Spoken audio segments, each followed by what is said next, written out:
ঢাকায় অবস্থিত আন্তর্জাতিক অপরাধ ট্রাইব্যুনাল সাবেক প্রধানমন্ত্রী শেখ হাসিনা ও সাবেক স্বরাষ্ট্রমন্ত্রীর বিরুদ্ধে মানবতা বিরোধী অপরাধের অভিযোগে মৃত্যুদণ্ডের রায় ঘোষণা করেছে।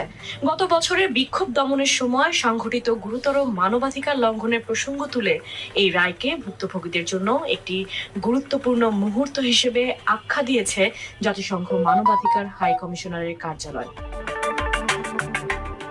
17 নভেম্বর সোমবার রাতে জাতিসংঘের ওয়েবসাইটে প্রকাশিত বিবৃতিতে বলা হয়, 2025 সালের ফেব্রুয়ারিতে প্রকাশিত জাতিসংঘের তদন্ত প্রতিবেদনে যেমন তুলে ধরা হয়েছিল, তেমনি এই রায় বিচারহীনতার অবসান ঘটানোর একটি ধাপ।